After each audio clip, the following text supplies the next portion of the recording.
Ok. Você, por favor, manda para mim depois o...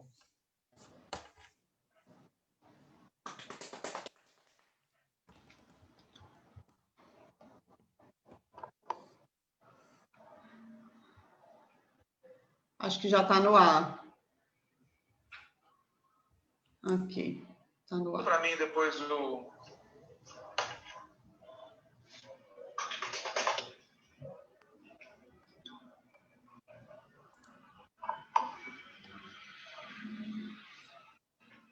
Acho que já está no ar. Aqui, está no ar. Para mim depois o...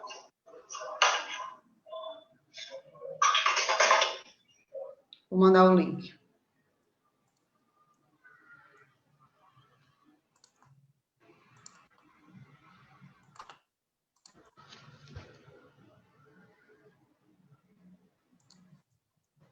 Deu errado.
Bom, gente, vamos lá, vamos começar, né? Boa noite, Walter.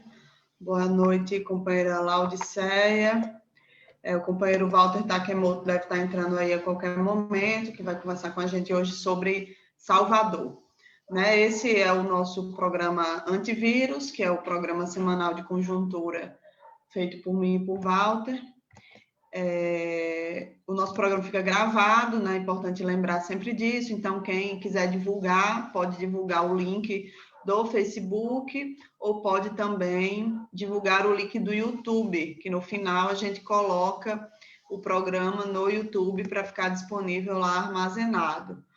Né? Agora, no período eleitoral, como eu já tenho dito aqui toda semana, a gente está concentrado em falar desse assunto das eleições, né? Toda semana. A gente já falou aqui sobre as campanhas nas cidades de Belém, Fortaleza, Porto Alegre, Recife, Rio de Janeiro e São Paulo. E hoje a gente vai falar sobre Salvador e sobre a campanha em Vitória. E depois desses comentários, Walter vai comentar um pouco sobre a eleição presidencial dos Estados Unidos, né? E antes de passar para o companheiro e a companheira que vão falar sobre as campanhas nas capitais de Salvador e de Vitória, né, contextualizando um pouco, eu queria lembrar que hoje, a partir de hoje, faltam 10 dias para a gente votar para prefeito e para vereador em mais de 5.000 municípios no país, né? E ao longo das últimas semanas a gente fez, pelo menos nos últimos 5 programas, uma espécie de balanço em movimento, né? Apresentando informações, números, dados diversos, pesquisas, análise política sobre as candidaturas e sobre as campanhas petistas e de esquerda aí do país. Então, a essa altura, né, faltando 10 dias para o dia da eleição, a gente já pode colocar algumas conclusões preliminares. Primeiro é que a campanha municipal, de uma forma geral, não foi polarizada pela esquerda e não foi um momento muito forte, né, de enfrentamento contra o bolsonarismo. Se concentrou muito, repito, de uma forma geral, em debater as questões locais. Segundo comentário que eu acho que dá para a gente fazer já nesse momento, segunda conclusão, né, é que a pandemia, de fato, arrefeceu o clima das eleições e, em alguns casos, até inviabilizou a mobilização, o que prejudica especialmente a esquerda, que faz campanha de rua, que faz campanha militante. Por exemplo, o que aconteceu em Recife na última semana, né? No caso de Recife, a justiça, o judiciário, cumpriu um papel fundamental, interrompendo a campanha de rua, a campanha de mobilização de rua, justamente quando Marília começou a decolar. Ela segue decolando nas pesquisas, mas a situação lá está difícil em relação à campanha, que está, inclusive, impedida de acontecer nas ruas até hoje, né? Segue essa proibição. E uma terceira conclusão preliminar, que eu acho que dá para a gente colocar nesse momento, é que se a eleição fosse hoje, as pesquisas indicam que a maior parte das vitórias eleitorais, né, nesses mais de 5.000 municípios do Brasil, seria de partidos de centro-direita não bolsonarista. Mas o fato é que a eleição não é hoje, né? A eleição é daqui a 10 dias, o jogo não está jogado e a esquerda ainda pode surpreender em algumas cidades, né? Como a gente sabe, em eleição municipal especialmente, a maioria das pessoas se decide em cima da hora, né? Se decide nos dias que antecedem a votação e, portanto, os próximos dias são fundamentais, né? Muitos resultados ainda estão em aberto e podem ser virados. Por isso é que a gente faz hoje aqui o que deve ser a nossa última rodada sobre como é que estão as campanhas nas capitais, né? Falando, como eu disse, sobre Vitória e sobre Salvador. Vamos começar com Vitória, né? Lá a gente lidera as pesquisas, né? Temos chance de vencer. E a companheira Laodiceia vai falar um pouco para a gente como é que está a campanha, né? A ideia é falar como é que está a nossa campanha, como é que estão as campanhas da direita, quais são as perspectivas, como é que está o conteúdo político das campanhas, né? Se tem polarização, se não tem, que papel o bolsonarismo tem cumprido, qual o papel do petismo na campanha, mais ou menos isso. Companheira Laodiceia. Ok. Boa noite, companheira Natália. Boa noite, Walter. Vitória não sai dessa sua análise geral aí das campanhas no Brasil em relação à não polarização. Apesar de nós, o PT está à frente e veio à frente desde as primeiras pesquisas, ligeiramente à frente. Continuamos nesta subida, na última pesquisa, agora no dia 23/11, o companheiro João Coser bateu 26%, e o segundo, que é um centro-direita não bolsonarista, com 24%. É colocado como empate técnico. E ainda o terceiro, que é um bolsonarista, delegado Pasolini, um deputado estadual, ele sim faz um debate com o pensamento e as posturas, né, bolsonarista. Ele está crescendo, ele é o que mais tem crescido nas pesquisas. Isso indica que a gente não sabe com quem nós iremos disputar o segundo turno. A campanha do João é uma campanha bonita, uma campanha alegre, uma campanha... a gente não encontra aquela rejeição ao João, encontra uma rejeição ao PT, mas uma rejeição ao João é muito baixa. Não é uma campanha que a cor é vermelha. Eu coloquei uma camisa assim... Vitória para toda a vida é o lema da campanha, resgatando tudo que o João fez nas gestões anteriores, 2004 a 2012, e como fez muita coisa, como tem uma referência muito importante em várias frentes, em todas as frentes. É uma campanha de esquerda. Nossas propostas não deixa, não faz feio, não tem... mas não está enfrentando o bolsonarismo. Isso, nossa campanha aqui está tratando os problemas municipalistas. Nosso foco é os problemas da cidade de Vitória, o abandono que as duas últimas gestões deixou a cidade, as coisas que se perderam. É uma campanha centrada naquilo que o João fez e naquilo que é possível fazer, e as pessoas conhecem o João, e uma campanha nesse sentido, de proposta de esquerda. A administração do João foi uma administração de esquerda, reconhecida no Brasil todo, e isso traz para a memória das pessoas aqui muito presente a importância que foi o mandato dele. Mas, nessa mesma linha que você falou, né? Do campo bolsonarista, tem esse delegado Pasolini, tem um capitão Assunção, que veio da Polícia Militar, e ele se coloca assim, ele é o Bolsonaro de Vitória, está lá com 5%, 6%. Tem um outro, Ralph, alguma coisa aí, ele se diz o representante do senador Magno Malta em Vitória, né, representante da família, da tradição, do tradicionalismo, do conservadorismo, do bolsonarismo por osmose aí, e um pouco uma candidatura do PSB, que é do governo do Estado, que foi vice-prefeito, que também tem muito a mostrar, mas que não está saindo aí de 6% a 7%, está mantendo essa porcentagem nas pesquisas. E não vejo o governador colocando a mão em cima dele, porque o governador está com ele, está com o Gandini, que é o segundo colocado, que é do PPS, não, Cidadania, né? Mudou. E o governador está, como sempre esteve, assim, é muito característica dele de não abraçar nenhuma campanha, inclusive acena um pouco para um segundo turno vir conosco.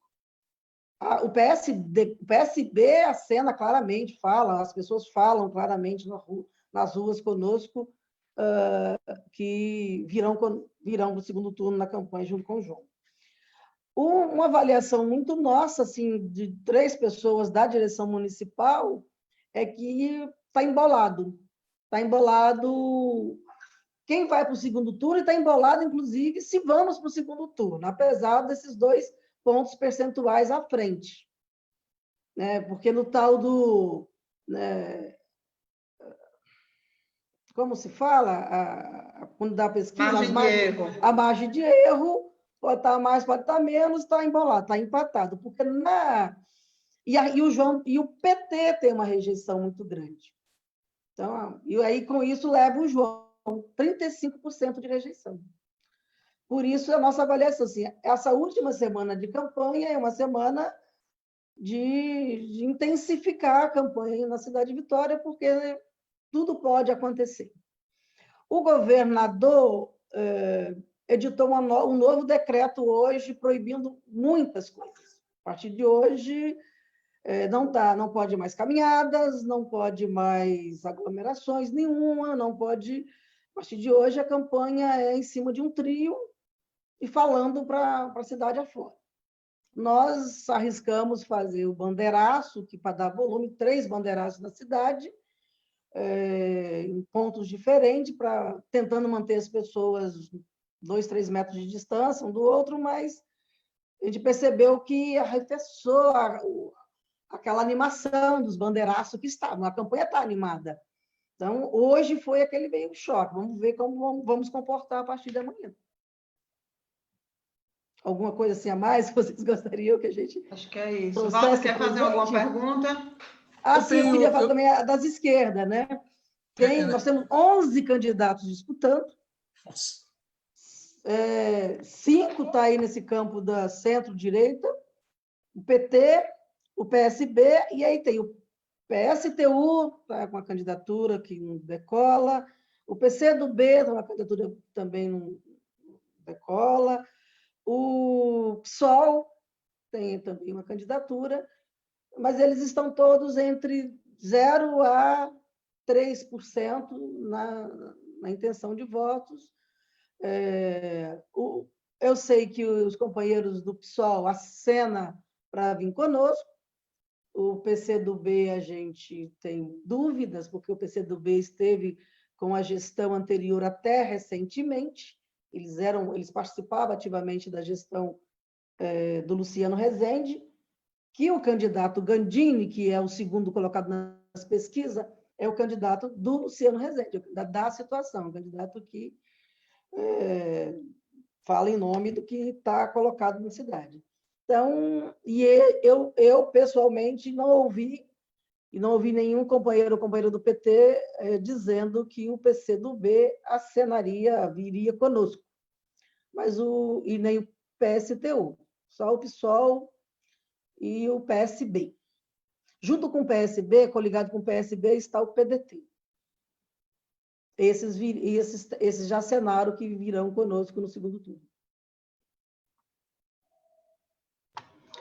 Tem uma pergunta que apareceu aqui no chat, que é: qual é a perspectiva da chapa de vereadores do PT aí em Vitória?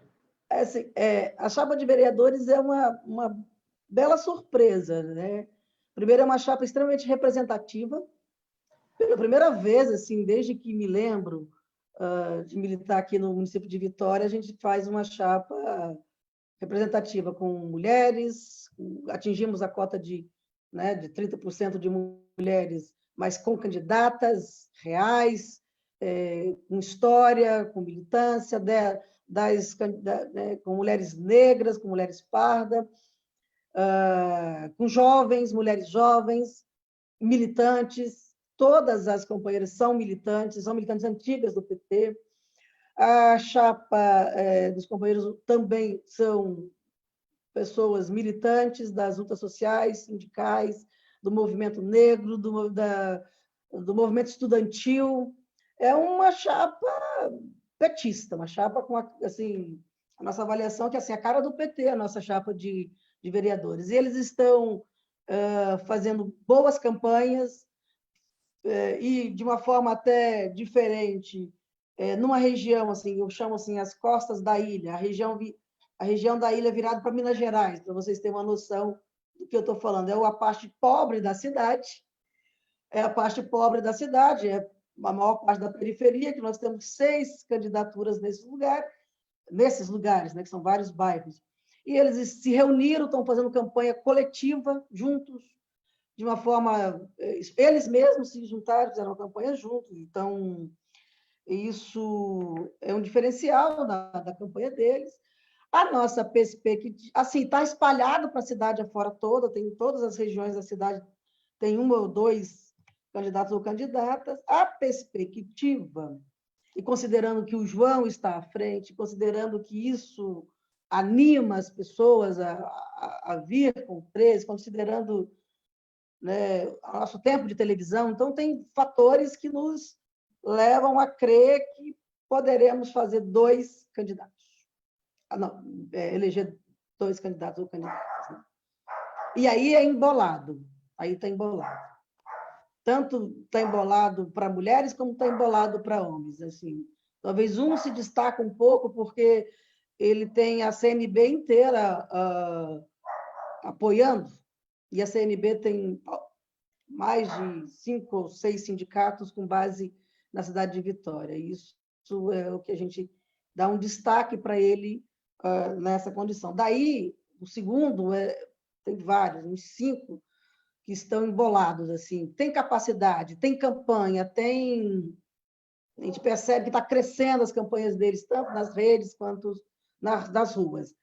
O fator do novo decreto do governador também deu uma murchada hoje. Hoje foi um dia, né, de se reorganizar a campanha em Vitória para essa reta final aí de 10 dias, na verdade são 9, né? A gente faz campanha até sábado, dia 14. Tem uma carreata prevista para domingo, para rodar a ilha não é tão grande assim, uma carreata roda a ilha inteira. E vamos ver como vamos comportar amanhã, porque como a campanha vai se comportar amanhã, se não houve nenhuma denúncia, porque nós fomos para o bandeiraço hoje, está proibido. Nós fomos. Entendi. Tá bom, acho que é isso, né? Walter, quer perguntar Eu alguma tinha coisa? duas perguntas, porque, para quem aqui não conhece o estado, tem duas cidades que ficam coladas em Vitória e que fazem parte assim do mesmo espaço político, vamos falar, que é Vila Velha e Cariacica. Eu queria que você aproveitasse para falar um pouco dessas duas cidades, Laodiceia. Como é que está a eleição em Cariacica e como é que está em Vila Velha? Posso falar mais de Cariacica. Vila Velha eu estou acompanhando um pouco. Nós, em Vila Velha, nós coligamos. O PT se coligou com outros partidos lá, que agora nem me veio à memória.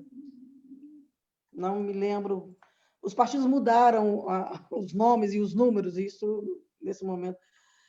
Mas Vila Velha tem uma campanha de vereadores, que eles estão animados, pelo menos nas redes sociais, que eu consigo acompanhar, mas sem grandes análises se tem ou não tem condições de eleger um, porque não tem coligação proporcional, então o grupo está sozinho lá caminhando, sem ter o candidato a prefeito para ajudar a puxar, e eles estão bravamente lá fazendo as suas campanhas. Cariacica, a gente está cheio das esperanças, né? Cariacica é uma companheira nossa, da articulação de esquerda, disputando, ela está uma campanha crescendo, uma campanha que tem o companheiro Helder, deputado federal, né, como uma grande referência, então, de abraçá-la e de puxar cada vez mais para a campanha dela. Ela está embolada. A semana passada, a pesquisa apontava a Célia embolado no terceiro lugar. Né? Tem o primeiro, que Marcos Bruno, se eu não me engano, não me peça os partidos, porque eles mudaram de partido, gente. Mas, enfim, é Marcos Bruno de um partido de centro-direita. E o segundo lugar é um outro partido de centro também, centro-direita. E vem o terceiro lugar, que tem os bolsonaristas e a Célia. A campanha dela está crescendo, mas Cariacica não tem TV. Não, só tem uma emissora de rádio. Então, para comunicar com o município inteiro é por aí. E mais redes sociais. Vamos ver, né? Nós temos tradição de chegada. E nós, o PT, tem tradição de povo ir para a rua para a chegada. O fator pandemia, Natália e Walter, atrapalhou o Brasil todo, atrapalhou a gente aqui também. Sem contar, por exemplo, Vitória tem 3 candidatos com Covid. Então, eles saíram das ruas essa semana e foi fundamental aí para o governador lançar o novo decreto aí proibindo um monte de coisa. Mas Cariacica, o povo está muito na rua, porque lá eles precisam ir para as ruas, pedir voto, levar o nome da Célia, grandes caminhadas. Está bonita a campanha. A expectativa é imensa do que ela chegue, né? A diferença dela para o segundo lugar é o que nos deixa de anteninha. Se tivesse todo mundo embolado no segundo lugar, mas isso é a última pesquisa, há mais de uma semana atrás. Já tem uma semana de campanha, então a gente não consegue mais medir como está a Célia. O problema de Cariacica é a chapa de vereadores, que não é o problema de Vila Velha, que tem uma chapa de vereadores consolidada, sem problemas de filiação, de justiça, estão tocando, de militantes, estão tocando a campanha. O problema de Cariacica, assim, teve baixa de 2 pessoas, então, de uma chapa de 20, eu acho que já desceu para 18, e ainda tem...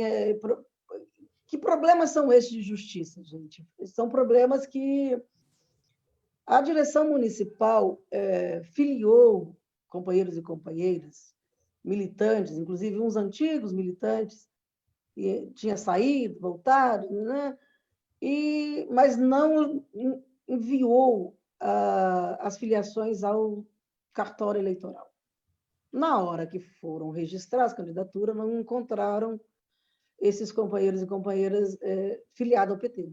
Aí entraram com processo judicial para poder garantir as suas campanhas. Destes, perdemos duas. O TRE local deferiu negando, assim que fala? Deferiu negando, né? A filiação deles, portanto, não contará os votos deles, e aí isso já é uma perda. Mas mesmo os que estão lá estão animados. Né? Nós temos três candidaturas, nós da Articulação de Esquerda, tem 3 candidaturas de 3 militantes, e candidaturas que estão aparecendo, assim, você percebe que estão crescendo nas mídias sociais. Cariacica eu consigo falar mais pelas mídias.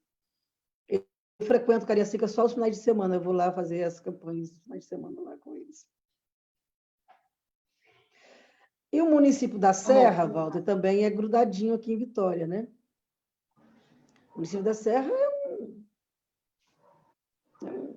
foi um drama, assim, um drama. Ele lançou a candidatura, fizeram a convenção, foi até o fim e não registrou a candidatura na hora H, retirando para apoiar o deputado federal Sérgio Vidigal, mas é um apoio informal. Isso deu uma baixa na turma lá muito grande.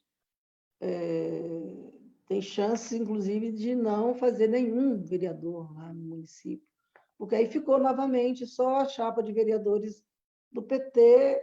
Isso dá um baque na militância, uma ação dessa deu um baque na militância, porque mesmo que a companheira que venceu a convenção não fosse tão conhecida, mas fazer uma campanha do PT anima, né? Anima o povo a ir para a rua.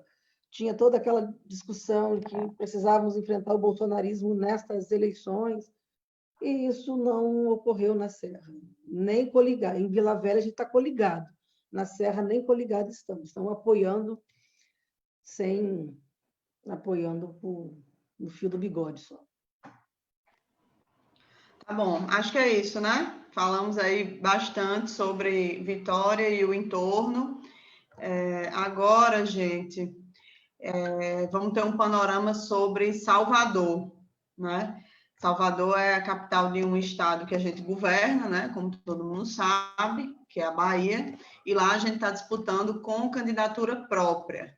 E aí o companheiro Cristiano Cabral vai falar um pouco para a gente como é que está a campanha lá, né? Mesma coisa que a gente perguntou sobre Vitória, né? Basicamente, como é que está a nossa campanha, um pouco de um panorama como é que estão as campanhas da direita, né? Qual o papel o governador está jogando, nesse caso se trata de um governador petista, enfim, quais são as perspectivas da eleição, o conteúdo político das campanhas, o papel do bolsonarismo, do petismo, falar um pouco sobre esse contexto aí de Salvador, né? E só justificando que o companheiro Takemoto ia entrar, mas acho que ele teve um probleminha com a questão da família e não pôde entrar. Eu tinha falado no início que seria ele, e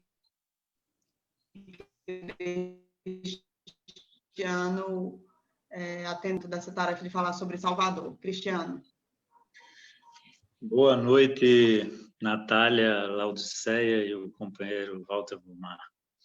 Boa noite, telespectadores do Antivírus.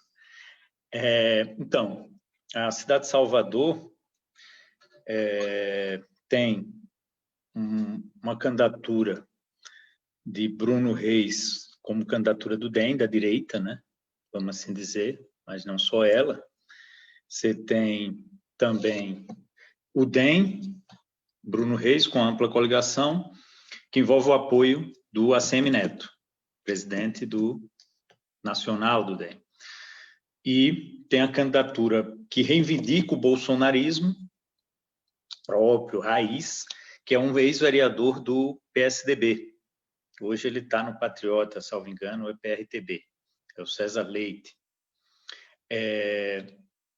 No campo da direita, mas fazendo parte da coalizão estadual do governo, né, encabeçado pelo PT, você tem 2 candidaturas. que se podem classificar de centro-direita, uma de direita mais preocupante, que é do pastor Isidoro, né? Pastor que reivindica a condição de ex-gay, ex-aidético, comanda uma comunidade terapêutica que faz denúncias, já sofre denúncias de práticas de tortura, e nos últimos dias nós tivemos o desprazer de ter imagens do senador Jacques Wagner no ato de lançamento desta figura icônica, que se intitula Doido, mas que está utilizando a figura na reta final do senador do PT para criar confusão política evidente, né, e reivindicar o legado por fazer parte da base de sustentação do governo. Então, se tem o Isidoro, tem o Bacelar, do Podemos, né, também nessa linha, aliado, né, desses aliados de direita, centro-direita, né, uma conversão do carlismo, setores que converteram-se do carlismo à base, especialmente do PSD e outros partidos que foram absolvendo. Nesse sentido, como disse do Isidoro, o vice é do PSD, do Otto Alencar. Então, você tem o Bacelar, o Podemos, eu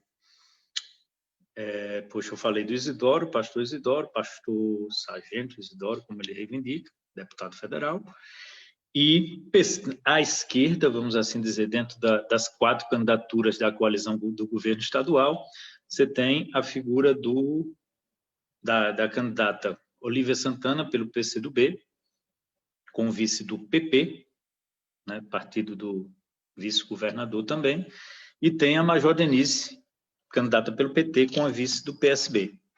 Qual é o cenário atual? É um cenário, ao longo da campanha, de crescimento, né, da candidatura petista e com análises, avaliações de possibilidades de ida ao segundo turno, porque todas as pesquisas indicam, ao menos em princípio, assim, uma suposta vitória do Bruno Reis no primeiro turno, ou uma ida em primeiro lugar para o segundo turno. Mas convém lembrar que as pesquisas em território nordestino e em solo baiano não são lá muito recomendáveis.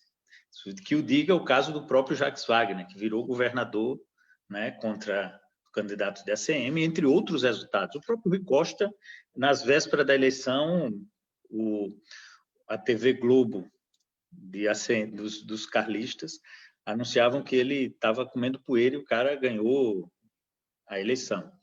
Então, assim, nós temos esse cenário, temos um cenário de um problema na nossa candidatura, vamos assim dizer, no campo da esquerda, que é o debate da militarização, né? Porque é uma candidatura de uma filiada em março desse ano, com um método de escolha que foi o diretório municipal, né? Um dedaço do governador e do senador, para dentro do partido, ia ser o Guilherme, se movimentava para o Guilherme Belitani, que era o presidente do Bahia, ex-secretário da ACM Neto, mas ele se saiu, como se diz na Bahia, se saiu de ser o indicado, e a indicação recaiu sobre a Major Denise, que foi escolhida numa reunião de diretório, e aí todos os problemas decorrentes disso também afetaram a campanha, mas mesmo assim, a representação do petismo, e aí, falando aqui às pressas, com a camisa que eu estava na campanha, saí da campanha do Takemoto, resolver aqui alguns problemas de ordem pessoal familiar, mas peço desculpa por uma certa desarticulação eventual no raciocínio, mas o que acabei de captar ali na Estação da Lapa é a memória e a referência do PT. Então, nós temos uma candidatura que se baliza e que essa reivindicação do 13 ganha força e tem um potencial em si. Há dificuldades porque não se fala praticamente de Bolsonaro na campanha. Assim, longe de se questionar o bolsonarismo na capital, que tem, segundo as pesquisas, essas foram aí de ampla divulgação, o maior índice de rejeição a Bolsonaro do país. Isso é incrível. Só 18% dos soteropolitanos que vem sofrendo uma precarização brutal de suas condições de vida, né? O índice de informalidade é enorme, né? Trabalho informal. eles, mesmo assim, a campanha do PT passa ao largo. É o discurso gerencialista, né? Estamos acima da luta de classe. O governador pousou vários momentos durante a pandemia ao lado de ACM Neto, nosso foco é a saúde, enfim.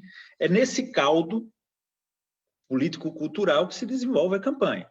Vamos cuidar de Salvador, né? A linha do cuidado e a polarização político-programática de um campo democrático e popular e de ACM Neto como representante de Bolsonaro aqui, né? E os reflexos disso, e entre outros debates, foram sendo deixados de lado.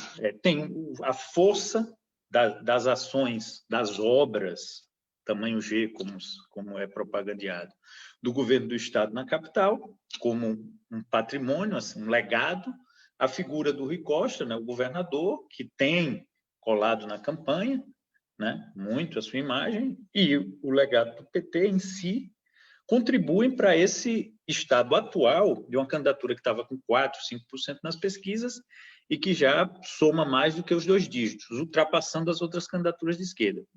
Diga-se de passagem, há mais 2 candidaturas de esquerda. Uma do PSOL, né, Hilton, e a outra do deputado estadual, e a outra do PCO, Rodrigo.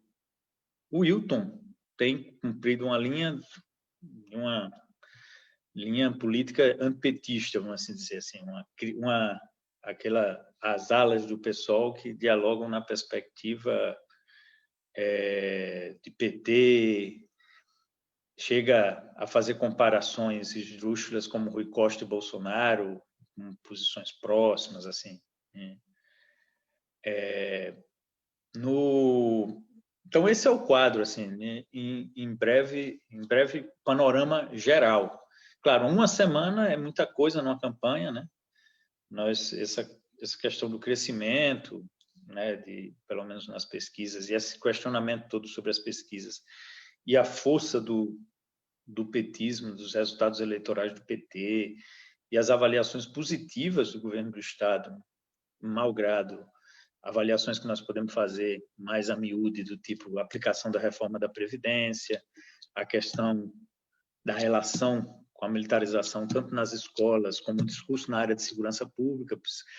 Recente entrevista do governador Rui Costa, um dia após o Lula dar entrevista aqui, na mesma rádio, ele defendeu a fusão de PT, PSB e PCdoB no meio de uma campanha, ou seja, isso na prática é a extinção, né? No meio um dia depois do líder nacional. Então, outra coisa que me chama a atenção, e eu me tinham 10 minutos, eu acho que eu estou passando, né? É a questão do Lula, né? Eu acho que também a presença, não é só a presença da candidatura, do apoio do Lula à candidatura municipal, mas é a polarização necessária de colocar, inclusive, Lula como nosso presidenciável, né? Que também sinto, vamos assim dizer, falta.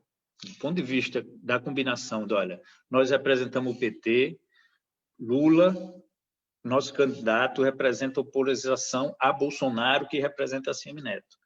Então, essa dinâmica não é a opção geral de atuação na nossa campanha. Mas já se dizem que se tem generais paraguaios e soldados vietnamitas. Um nobre amigo gosta de fazer menção a isso. Então, vamos lá, tem uma semana aí. E é isso. Quem você conhece aí em Salvador, 13-13-8, Walter Takemoto para vereador. Valeu, Cristiano. Agora eu queria passar para o companheiro Walter Takemoto, que entrou aqui na sala, para ele, enfim, complementar também o que ele quiser comentar aí sobre a campanha em Salvador. Takemoto, a gente está conversando aqui no geral sobre como é que está a campanha, né? O conteúdo, o Cristiano deu alguns informes aí sobre a questão do conteúdo da campanha nossa, da direita, enfim, o que é que você está sentindo aí no corpo a corpo, como é que tá as perspectivas aí para a eleição em Salvador?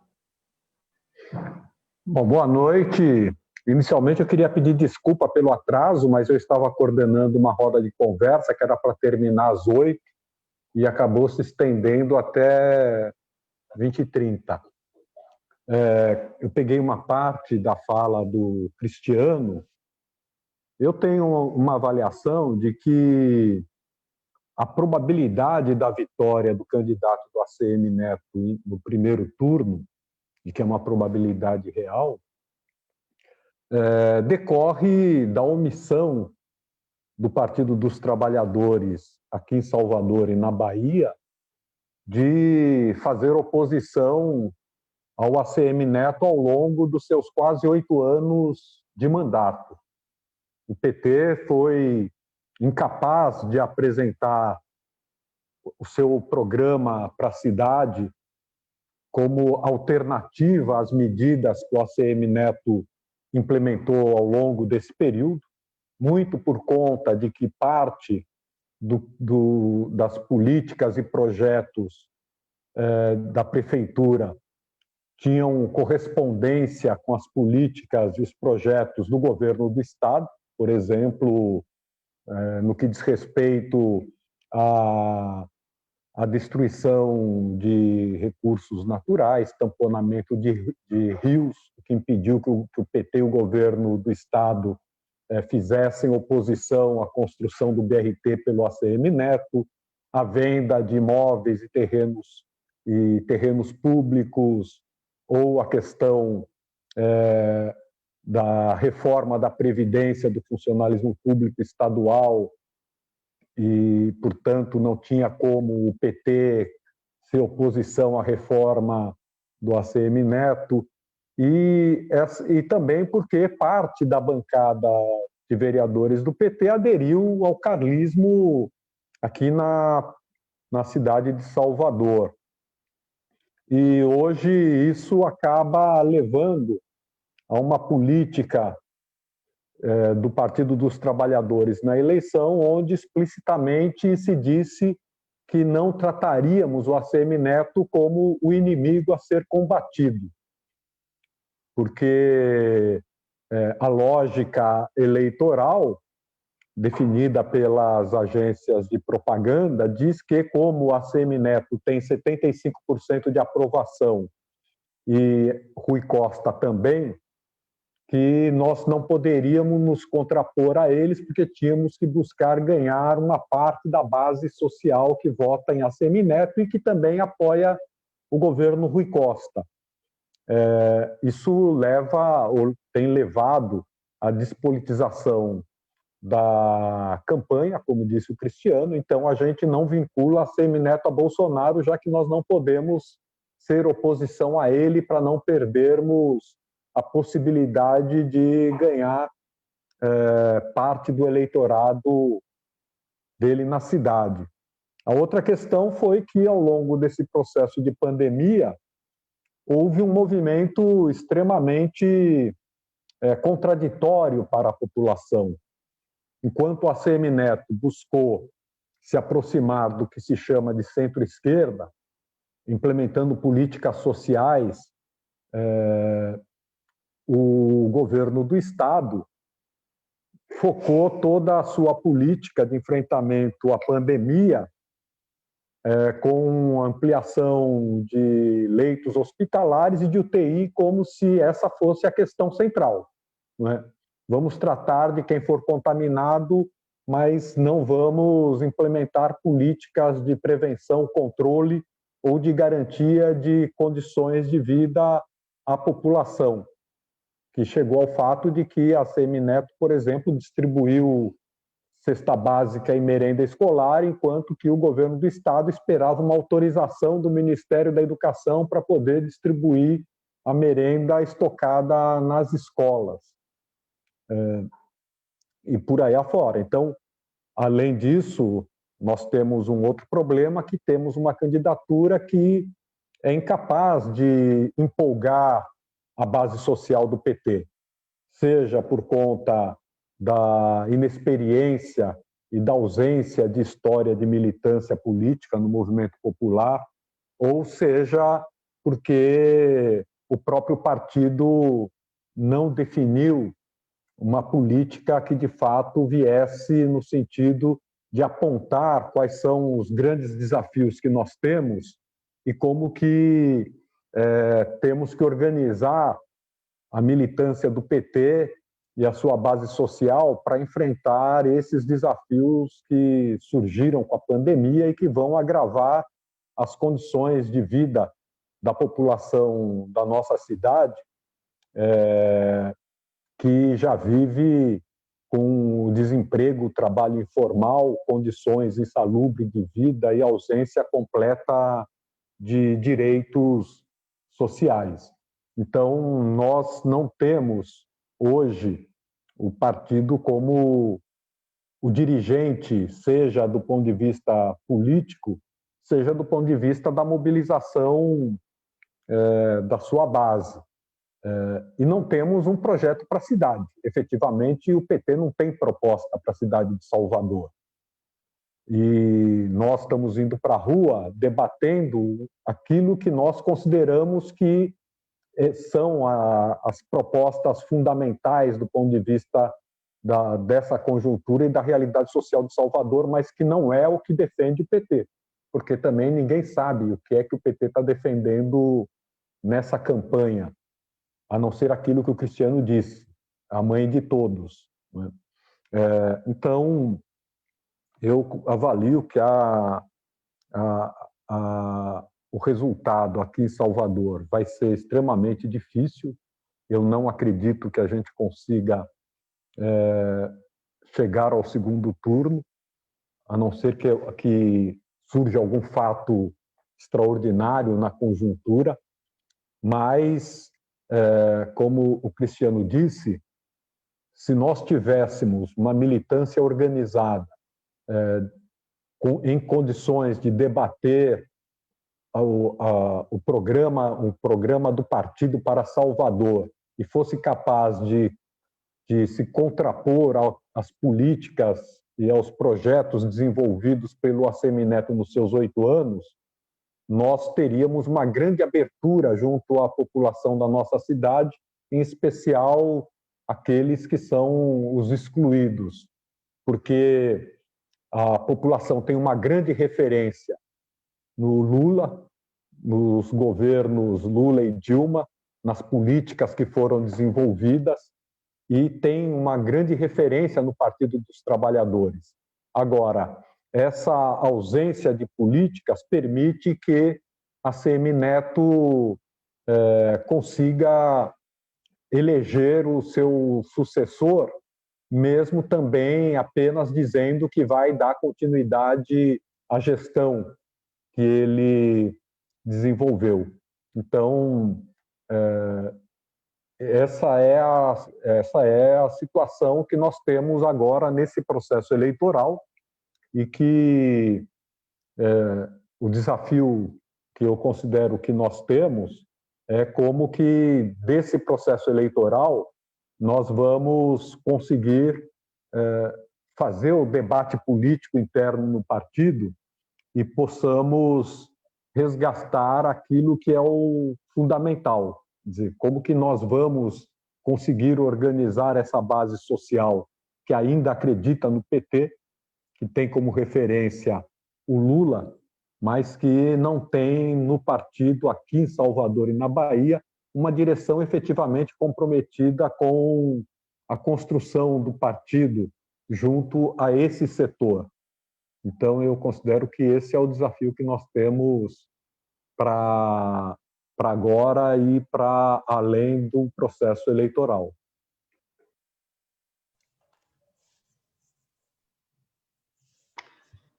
Acho que é isso. Obrigada, companheiro Takemoto. Walter, quer perguntar alguma coisa? Não, estou só assustado. Então, gente, acho que cumprimos bem aí essa nossa primeira fase do programa de falar sobre as campanhas de Vitória e de Salvador. Falamos no detalhe aí as opiniões, enfim, sobre como é que estão essas campanhas. Agora eu queria passar para Walter para encerrar o programa e pedir a ele para falar um pouco sobre um assunto que está todo mundo acompanhando e curioso e querendo ter uma análise mais consistente aí sobre o assunto, que é as eleições nos Estados Unidos. Walter, pode falar um pouquinho sobre isso? Posso sim, Natália, mas antes eu queria dar uma opinião rápida sobre um tema que está também deixando todo mundo preocupado, que são as pesquisas que saíram agora, né? Vocês devem estar acompanhando que a gente sabia que isso ia acontecer. Geralmente, reta final, saem pesquisas, né? No programa antivírus anterior, a gente comentou que essa semana haveria uma grande pressão contra o PT em várias cidades onde a gente está liderando, ou tem possibilidade de ir ao segundo turno, a pressão do voto útil ou a pesquisa que nos joga lá para baixo, né? Infelizmente, a pressão do voto útil vem, claro, da parte de quem deseja que a esquerda esteja no segundo turno, né? A pressão, curiosamente, vem de quem não deveria, na nossa opinião, por uma razão de princípio, defender voto útil, mas, enfim, nada como a expectativa de poder, mesmo que não seja tanto poder assim, para revelar o caráter das pessoas e dos partidos, né? E também me chama muita atenção que o principal argumento utilizado para fazer essa pressão sejam as tais pesquisas. Todos nós sabemos que as pesquisas não são produzidas por geração espontânea. O Cristiano estava comentando sobre como são as pesquisas aí, no caso da Bahia, e é muito difícil aceitar a tese de que certas empresas manipulam seus editoriais, manipulam as suas informações, mas não manipulam as pesquisas. Isso sem falar dos problemas metodológicos envolvidos, agravados pela pandemia, sem falar do curioso efeito profecia autorrealizável, em que as pesquisas são utilizadas como propaganda, até que a realidade se aproxima daquilo que as pesquisas previam. Isso posto, eu chamo a atenção de vocês para as pesquisas divulgadas hoje pelo Datafolha sobre 5 capitais, né? Belo Horizonte, Recife, Rio de Janeiro, São Paulo, e saiu agora a de Fortaleza, né? Eu proponho às pessoas de esquerda que definem sua política a partir das pesquisas que respondam, por exemplo, o que fazer num caso como Belo Horizonte, em que as pesquisas estão dizendo que o atual prefeito, o Calil, ganha no primeiro turno, mais ou menos como aí no caso de Salvador. O Calil ganharia, segundo as pesquisas, no primeiro turno, com o PT e o PSOL juntos, somando 7%. Aí eu pergunto às pessoas que definem a sua política a partir de pesquisas, faz o quê? Pergunto também às pessoas de esquerda que definem sua política a partir de pesquisas o que elas propõem fazer no caso do Rio de Janeiro, onde as pesquisas estão dizendo que é muito provável ter um segundo turno entre o Paes e a candidatura apoiada pelo Ciro Gomes. Estão empurrando para uma disputa desse tipo. Pergunto ainda para as pessoas de esquerda que definem sua política a partir de pesquisas o que elas propõem fazer no caso de Fortaleza, onde as pesquisas estão estimulando um segundo turno entre o capitão Wagner e o candidato Sarto, apoiado pelo Ciro Gomes, que, aliás, fez toda aquela manobra com o apoio do governador Camilo Santana para ter este resultado aqui, ou pelo menos para legitimar um resultado nas pesquisas desse tipo, né? Claro, essas perguntas que eu fiz agora são perguntas difíceis de responder, né? Fácil mesmo é fazer o que muita gente vem fazendo ultimamente, que é opinar sobre o caso de São Paulo. Porque em São Paulo, segundo as mesmas pesquisas, o mesmo pacote de pesquisas, o Bruno Covas, que é o candidato da Marta Suplicy e do Dória, estaria em primeiro lugar, com o Russomano em queda, com o França e o Boulos embolado e o PT atrás. A conclusão que as pessoas tiram deste tipo de pesquisa, vocês sabem qual é, e a gente já comentou e criticou várias vezes. Mas eu proponho às pessoas que estão olhando as pesquisas que façam alguns exercícios. Primeiro, comparem essa pesquisa e as anteriores. Sabe o que vocês vão ver? O Boulos parado, o Russomano caindo e o Tato subindo. Quem será que está fazendo o serviço pesado de tirar voto do Russomano? Quem está parado ou quem está subindo? Segunda pergunta. Por que o Boulos aparece a várias pesquisas mais ou menos parado e o Tato sempre crescendo, de 1 para 4, de 4 para 6? Por que será? E terceira pergunta que eu deixaria, você já viu a margem de erro? 3 pontos. Se a margem de erro é verdadeira, a gente pode ter, segundo essa pesquisa, o Boulos com 10% e o Tato com 9%, com o Boulos parado e o Tato subindo. Em resumo, aos que definem sua política por pesquisas, eu sugiro que não façam isso, que definam a sua política pela política e defendam as suas posições, né? Bom, isso posto, que eu me sinto na obrigação de falar, eu queria, então, falar um pouco dos Estados Unidos que a Natália pediu, né? Bom, a gente vive num país imenso, num país continental. Como a gente não é uma nação imperialista, mas sim uma antiga colônia que, sob vários aspectos, segue dependente das metrópoles, e como a gente tem uma classe dominante que não pensa o mundo com cabeça própria, mas pensa o mundo com a cabeça das elites metropolitanas, por tudo isso e por outros motivos, há entre nós, que somos de esquerda, muita dificuldade de acompanhar o que está ocorrendo no mundo. Claro que tem momentos, como esse, em que ocorre uma explosão de interesse. E claro que algumas pessoas e alguns grupos adotam sempre um discurso supostamente internacionalista, que às vezes chega até a ser caricatural, mas o que predomina é a gente prestar mais atenção em nós mesmos do que prestarmos atenção ao que ocorre no resto do mundo. Em tempos normais, isso não faria muita diferença, pois em tempos normais as coisas mudam muito pouco e mudam devagar. E a relação entre a dinâmica interna e a dinâmica externa é mais convencional. Mas em tempos de crise, como o que nós estamos vivendo, essa postura ensimesmada é muito problemática, porque em tempos de crise as coisas mudam muito, mudam depressa, e por isso é preciso prestar atenção a todas as dimensões da realidade, até porque nesses momentos de crise muda também a relação entre o que ocorre lá fora e o que ocorre aqui dentro.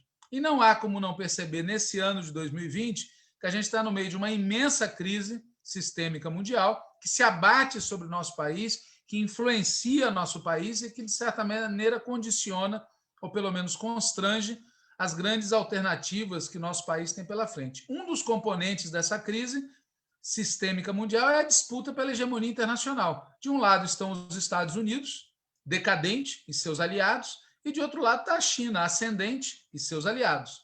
Lembrando que a ascensão da China traz uma carga diferente da ascensão no passado dos Estados Unidos ou da Inglaterra, como potência hegemônica, pois a ascensão da China é a ascensão de uma nação que se afirma, ela se afirma socialista, embora alguns achem que seria apenas capitalismo de Estado, é a ascensão de um país que era semicolônia até 1945, há apenas 75 anos. Só para comparar, os Estados Unidos deixaram de ser colônia em 1776 e se converteram em potência hegemônica mundial em 1945, 175 anos depois. Além disso, a ascensão da China é a ascensão de uma nação que foi polo mundial em 1400, que tem por detrás não 250 anos, mas 5.000 anos de história. Por tudo isso, quando a gente analisa as eleições dos Estados Unidos, a gente deve tratar de pelo menos 4 questões: o impacto da eleição sobre os Estados Unidos, o impacto sobre a América Latina, o impacto sobre o mundo e o impacto sobre o Brasil. Quanto aos Estados Unidos, o que fica claro é que aquele país está dividido de cima a baixo. Como disse recentemente numa entrevista ao jornal El País, o escritor Paul Auster, o clima de divisão que está nos Estados Unidos lembra, segundo ele, o que havia na época da Guerra Civil, em 1861. Portanto, o que está acontecendo nos Estados Unidos não é apenas uma eleição, uma divisão eleitoral, é alguma coisa muito mais profunda.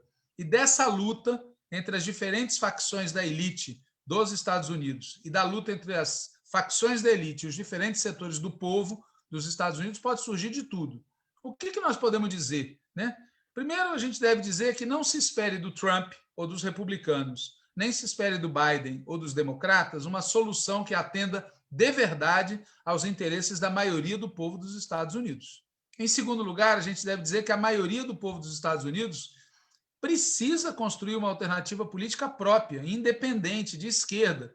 O Bernie Sanders mostrou que isso é possível, mas não é possível completar isso ficando dentro do Partido Democrata. E, em terceiro lugar, e aí é mais grave, as eleições demonstraram que, apesar de tudo, o Trump segue recebendo muitos votos provenientes de setores populares, de negros, de latinos, de trabalhadores. E por quais motivos? Entre outros motivos, o Trump recebe voto desses setores porque os democratas continuam sendo o partido do Biden, não do Bernie Sanders, o partido de Wall Street, né? Mas por que razões, né? A gente deve lembrar, isso é importante dizer aqui, que por razões que nós aqui sabemos entender muito bem, a esquerda dos Estados Unidos fez campanha para derrotar o Trump. Basta pensar na perseguição do Trump contra os migrantes, nos 230 mil mortos por causa da pandemia, 4 vezes mais do que o número de mortos por conta da Guerra do Vietnã. Mortos estadunidenses, né? Porque a quantidade de mortos vietnamitas foi infinitamente maior que essa. Basta pensar também, entre as razões da esquerda para lutar contra o Trump, o estímulo aberto do Trump ao racismo e à violência policial. Ao que tudo indica, segundo os dados que a gente ainda está acompanhando, o Trump perdeu no voto popular. Mas ele também perdeu no voto popular em 2016 e, mesmo assim, virou presidente. A Hillary Clinton, em 2016, teve 2 milhões de votos a mais do que o Trump. E não é ela a presidenta, né? Mas, ao que tudo indica, dessa vez o Trump também perdeu no colégio eleitoral. Salvo alguma reviravolta surpreendente agora na reta final, o Biden deve ser escolhido pelo colégio eleitoral como o novo presidente dos Estados Unidos. Claro que o Trump já avisou que vai brigar na justiça, então não dá para a gente ter certeza, eu pelo menos até o momento que começou esse programa, não tenho certeza de qual vai ser o desfecho. O que isso significará para o mundo, o Biden presidente, caso isso se confirme?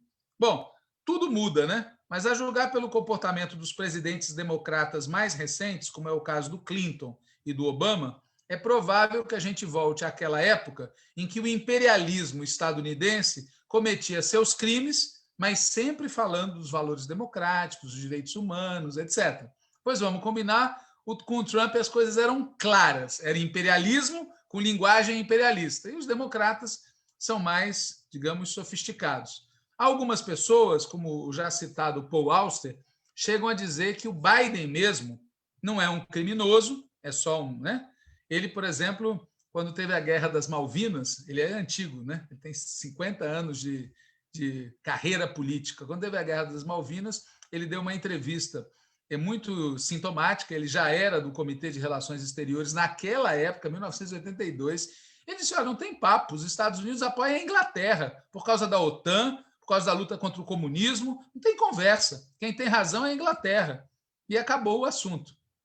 É desse tipo de gente. Mas, mesmo assim, o Paul Auster diz que, apesar disso, o Biden não é um criminoso, é só um conservador, e que ele próprio, Biden, se enxerga como um Franklin Delano Roosevelt, ou seja, ele vai fazer um novo New Deal nos Estados Unidos.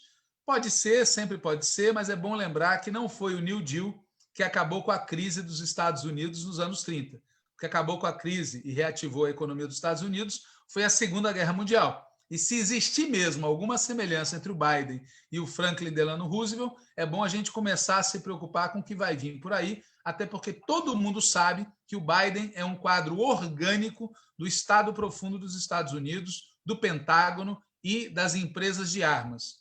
Para a América Latina, o que muda com o Biden? Eu arrisco a dizer que nada.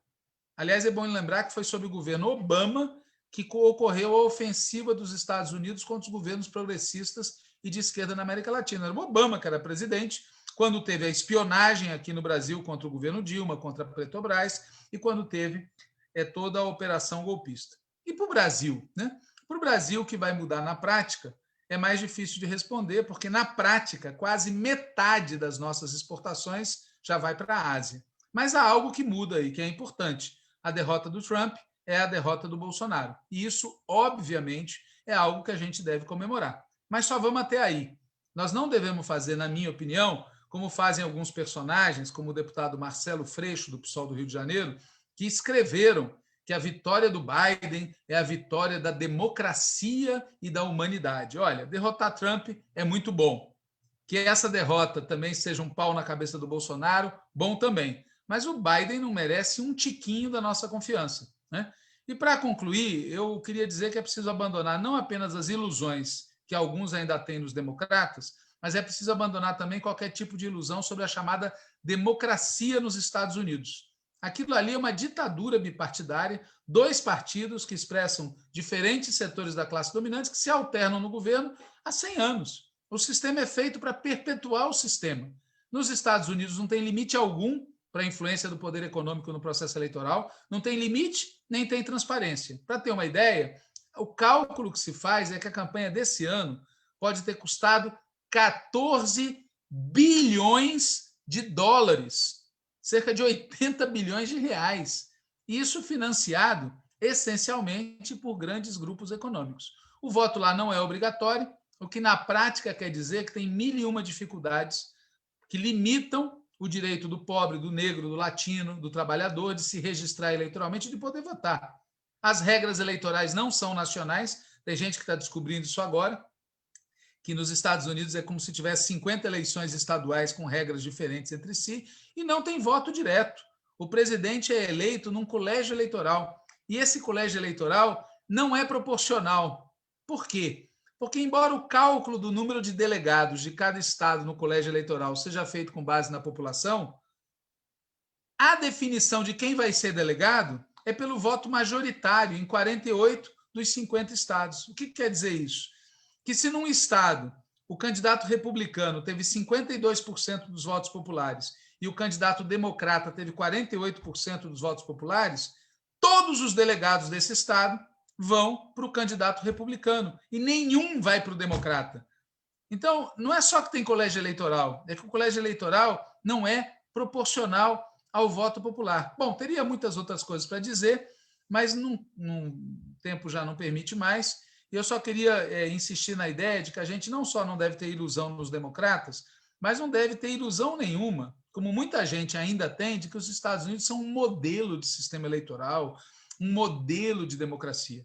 Aliás, basta ouvir o que um empresário de uma das maiores companhias de armas dos Estados Unidos disse a respeito do resultado da eleição. Ele falou bem claro: ambos os candidatos parecem ser interessados na defesa do nosso país e eu acredito que eles ambos vão apoiar as indústrias de armas. Fecha aspas. Genial, né? Último comentário. Tem muitas semelhanças entre o Trump e o Bolsonaro. Por isso é muito importante entender como é que o Trump fez para ganhar o apoio de alguns setores populares. Mas tem uma diferença fundamental entre o Trump e o Bolsonaro, entre os Estados Unidos e o Brasil. Essa diferença se chama PT. Nos Estados Unidos, há um século, a política é polarizada entre dois partidos, ambos da classe dominante. No Brasil, desde 89 até 2018, a política veio sendo polarizada pelo PT. A prova disso em que em todas as disputas presidenciais, ou a gente estava em primeiro ou a gente estava em segundo. Por isso, alerta. Parte dos que aplaudem Biden aqui no Brasil não estão aplaudindo Biden. Eles estão aplaudindo um mundo onde a classe trabalhadora é força subalterna, é linha auxiliar na política, onde quem manda são os de cima. Por isso, aqui no Brasil, olho duplo. Tem que ter olho no Bolsonaro, mas também tem que ter olho nos democratas que querem americanizar ou estadunizar a política brasileira. É esse o comentário que eu queria fazer. Me desculpa, Natália, Takemoto e Laodiceia, pela extensão. Não, Walter, acho que foi ótimo. Estamos precisando aí de um comentário sobre esse assunto e você cumpriu bem o tempo que a gente tinha combinado. Então, acho que é isso, né? Vamos encerrar aqui o programa. Queria agradecer todo mundo que ficou até agora assistindo. Hoje a gente acabou fazendo um programa mais longo, né? Mas é porque quisemos cumprir aí todas as que a gente se propôs, falar das duas campanhas e também falar da eleição dos Estados Unidos. Então, por isso o programa se estendeu um pouquinho mais. Então, obrigada, Laodiceia, obrigada, companheiro Takemoto, pela disponibilidade de vocês de contribuir com as nossas discussões aqui. Boa noite a todos e todas. Valeu. Boa noite, Laodiceia. Boa noite, Takemoto. Boa noite, Natália. Boa noite. Walter, Boa noite, Natália, Walter.